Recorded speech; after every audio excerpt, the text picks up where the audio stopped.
Assalamu alaikum guys, and welcome back to another vlog. Today I wanted to talk about where possible good places for you to stay are in Saudi Arabia. We all hear about the capital city in Jeddah, but what else does this kingdom actually have to offer? Let's get into it.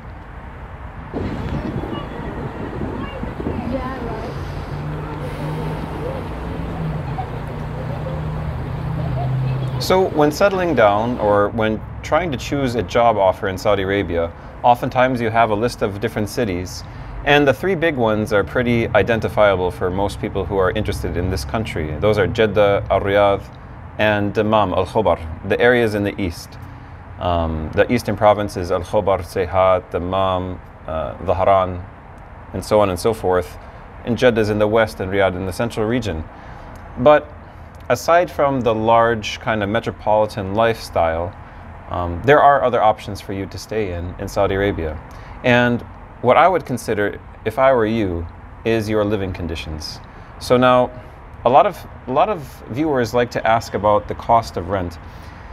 These kinds of questions are understandable, but you also have to understand and bear in mind that rent changes quite frequently. And just maybe about 5 or 6 years ago, Riyadh, in comparison to your average salary as a teacher, was pretty affordable. And now I would say that it's actually pretty expensive. The capital city is no longer the most affordable big city to live in. I'm not sure if Jeddah is any cheaper, but definitely this place has become quite expensive. So that's something to bear in mind. That's something to bear in mind if your company has not provided you or doesn't plan on providing you company housing. Not a company or not a housing allowance, but company housing, because it's quite the expense actually. So that's something to bear in mind. If you were to choose any of the three big cities, I would choose the eastern province cities such as Al-Khobar or Dhahran or Dammam. In that they're not really big cities in the first place. I mean, they are cities, but they're not too big. The roads seem to be a lot more organized there. I feel a lot more comfortable driving there. The rules are obeyed a lot more there in terms of the driving rules. Outside of driving, the city life, I really enjoy it because it's got a nice blend between traditional and modern. There is a traditional souk, but it's set up on a grid system, in Al-Khobar that is, and I really enjoy that feeling and that vibe. And of course, it's next to the Arabian Gulf or the Persian Gulf, whatever you'd like to refer to it as. And in the winter, it's quite nice. Now, in the summer, it does get very humid and hot, so that's something to bear in mind. The other positive thing about the eastern province cities is that they do have good quality education if you're coming with your family. Al-Riyadh has everything that you need in terms of living, guys. If you want to move to a big city, Al-Riyadh also has education, it has things to do. They're really developing entertainment. If you come to be entertained, then you can do that. They've got a good coffee scene. They have, in general, a pretty good vibe. The downside of Riyadh is the traffic. The traffic here is quite challenging to get used to. And I would also say that the cost of rent is going up every year. Mine went up like twice in the last year, which I find kind of amazing, but that's just the reality of it. I don't stay in a villa or at a house. I actually stay in like a 3-bedroom apartment. I mean, that's enough for my family and me, but it's still quite pricey. And mine is actually still lower than the rest of everybody else's since I've been living here in Al-Riyadh again since 2020. I left in 2019. That's a story for another time. In Jeddah, I know they've been doing a lot of reconstruction and like redoing of some parts of the city, but I don't know a lot about the city, to be honest with you. So I don't want to touch on that. I know it's very humid. There are a lot of cool people from Jeddah, but I don't know a lot about the city. So I'm going to stop commenting on that one.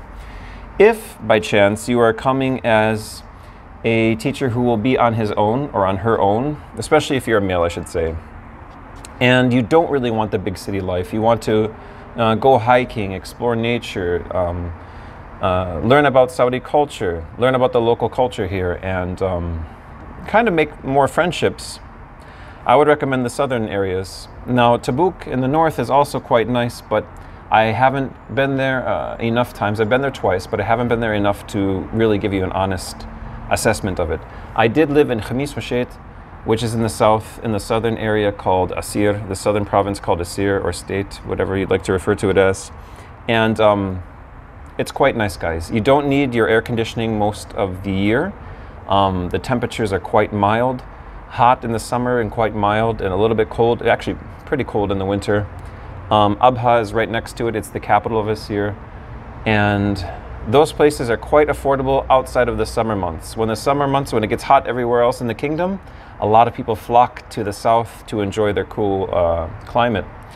So if you're staying in a place that is like a furnished apartment, the prices will fluctuate throughout the year. If you're planning on staying there long term, I would recommend just getting an unfurnished apartment and paying for it year round. In general, I really enjoyed my time in Khamis Washeit. I think I was in the best physical health of my life because I was able to walk everywhere. It doesn't mean that there is like great walking infrastructure, but because the climate is the way that it is, you don't mind being outside and walking in general. You'll find yourself walking all the time. And I found myself walking like every single day for hours, like on end, just exploring the city. It is a city at the end of the day, and it's surrounded by really picturesque towns. Like some of the towns like Tanoma and Namas, Bel Ahmar and Bel Asmar, these places look like they're straight out of National Geographic, like in terms of their beauty, especially Namas. For me, Namas was amazingly beautiful. Unmatched, really quite beautiful. Moving from Khamis Washeit and the good times that I had there, I also had some great times in Najran. Najran is further south and it's actually on the border with Yemen.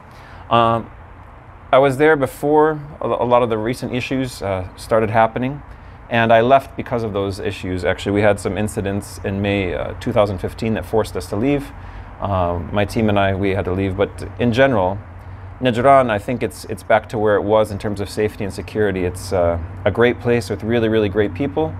Najran, the hospitality there is also something amazing and noteworthy, and it rivals anywhere else in the world, really. So be prepared to, have a warm welcoming. I mean, at least I did. It was really excellent. And in terms of natural beauty, there is a lot. There are mountains nearby. The empty quarter is actually nearby if you want to see the desert. And if you're not really into that whole area, you're not too far from Khamis Washeit, and you're not too far from the next region I'd like to talk about, which is Jazan. Jazan is the coastal southern part of Saudi Arabia, and it has the Red Sea that you can swim in. It's quite hot, actually, guys. It has mountains. It has a mountainous region as well. And in that mountainous region, there are places like Beni Madik and Faifa, and they're known now for growing their local coffee. Brands like Krispy Kreme and Costa Coffee inside Saudi Arabia, they actually brew the coffee from Faifa. I think that's really quite amazing and cool.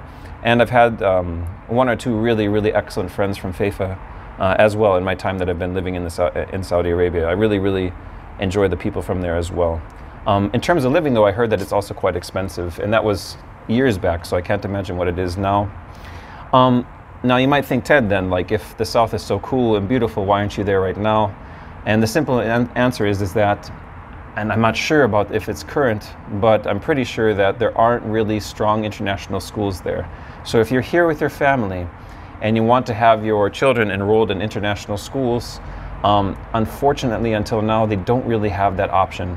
When I was there, and when my friends were still staying behind there, because I actually moved on from Khamis Washeit, but a lot of my friends stayed there, I know that they did have some kind of like homeschooling groups for parents to enroll their children into, but I always find that those are less than ideal, because it does take a qualified teacher to be a teacher, in my opinion, and that's just my opinion as somebody that's involved in education.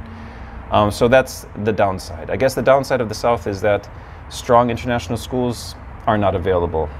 So that said, if you're on your own, though, my God, I don't know why you wouldn't go there. Unless you're a big city kind of person, then of course the big city is for you.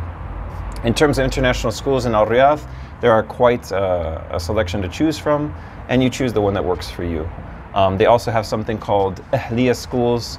Those are private schools, and I guess the edge that they have over other schools is that they do have a lot more English courses than the government schools, but